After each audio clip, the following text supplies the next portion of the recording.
Emmylou Harris, born on April 2, 1947, in Birmingham, Alabama, has long been celebrated as one of the most influential voices in American music. From the start, she was both an academic and an artist. Raised in a military family, Emmylou's father was a Marine Corps officer who had spent time as a prisoner of war in Korea, imparting strength and resilience to her early years. As a young woman at the University of North Carolina, Emmylou studied drama, but her heart was with folk music. She found inspiration in artists like Joan Baez and Bob Dylan, which ultimately led her to step away from her academic pursuits and follow a career in music. This decision set her on a path that would forever change the landscape of American roots music, despite facing numerous personal and professional challenges along the way. The struggles of a young artist. The early years of Emmylou Harris's musical career were far from glamorous.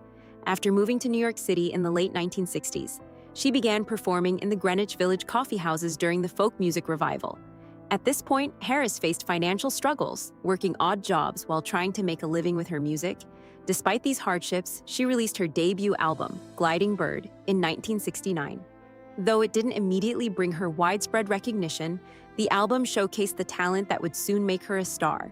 Over time, personal challenges, including a brief marriage and the responsibilities of motherhood, tested her resilience, but they never caused her to waver in her commitment to her music. Emmylou continued to press forward, unwavering in her determination to make her mark in the world of music. Breaking through. The solo career of Emmylou Harris. After the loss of Graham Parsons, Emmylou Harris embarked on her own solo career with renewed energy and purpose. She signed with Reprise Records, and in 1975, she released Pieces of the Sky, an album that catapulted her to fame. The album, a blend of traditional country ballads, contemporary covers, and Harris's own original songs, introduced her to a much broader audience. The hit song, If I Could Only Win Your Love, demonstrated Harris's unique ability to make every song her own, whether it was a classic or a modern tune. Following this success, Emmylou released a string of critically acclaimed albums, including Elite Hotel, 1975, Luxury Liner, 1977, and Quarter Moon in a 10-Cent Town, 1978.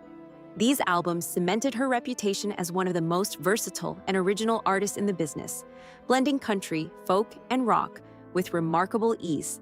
Beyond music, Harris's humanitarian efforts. In addition to her musical career, Emmylou Harris is widely admired for her humanitarian work.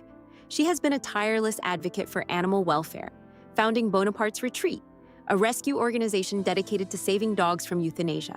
Her compassion extends to various causes, including landmine removal, disaster relief, and supporting veterans.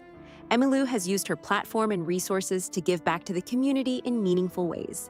Her activism, much like her music, is an expression of her deep sense of empathy and responsibility toward the world around her. She has been consistently involved with organizations such as UNICEF and Amnesty International, using her voice to raise awareness for causes that align with her values of kindness and justice. Accolades and recognition. Throughout her illustrious career, Emmylou Harris has garnered numerous accolades and honors. She has won 14 Grammy Awards and was inducted into the Country Music Hall of Fame in 2008. In 2018, she was also presented with the Grammy Lifetime Achievement Award, recognizing her profound impact on the world of music. These awards are not just symbols of her talent, but also of her influence on generations of musicians. Emmylou has inspired countless artists, both established stars and emerging songwriters, who continue to look to her work as a touchstone for creativity and authenticity. Her legacy, built on both her artistry and her generosity, stands as a testament to the power of music to heal, unite, and transcend boundaries. Love, family, and personal growth.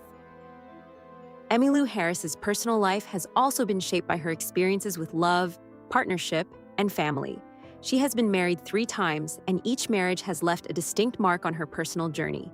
She has described herself as a really good ex-wife, reflecting a thoughtful and honest perspective on her relationships.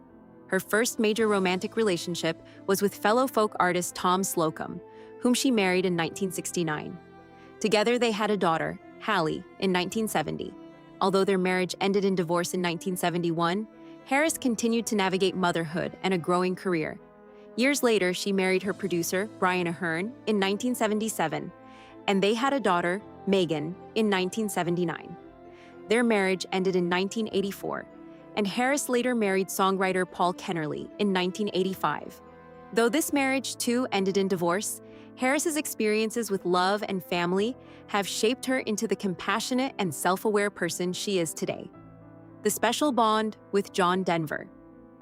For decades, fans of both Emmylou Harris and John Denver have wondered about the true nature of their relationship.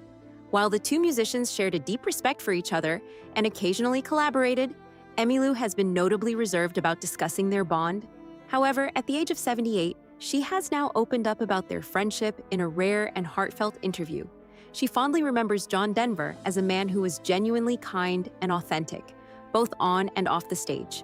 His belief in the beauty of nature and his ability to connect people through music was not just a persona. It was who he truly was. Emmylou recalls how their voices seemed to complement one another perfectly, creating harmonies that felt effortless and natural. The tragic loss of John Denver.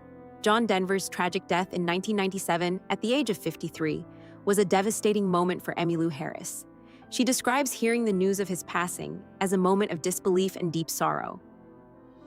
It was sudden, it was shocking, and it felt so unfair, she admits. John Denver had so much more to offer, and his loss left a void not only in the music world, but also in the lives of those who loved him. However, Emmylou is quick to remind us that his legacy endures. Denver was ahead of his time in many ways, using his music to promote environmental causes and conservation long before they became mainstream issues. Through his songs, he reminded the world to cherish the beauty of nature and take better care of the planet. Emmylou Harris's tribute to John Denver. At 78, Emmylou Harris's reflections on John Denver come not just as a tribute to a friend, but as a way to remind the world of the unique connection they shared. She acknowledges the lasting power of Denver's music, which continues to resonate with fans old and new. "Whenever I hear his songs, I feel like he's still here," she says softly. In finally speaking about their bond, Emmylou gives fans a glimpse into the profound friendship that transcended music, a friendship built on respect, love, and the shared joy of creating something meaningful. Through her words, she ensures that John Denver's legacy will live on, not just in his songs, but in the hearts of all who continue to cherish his music.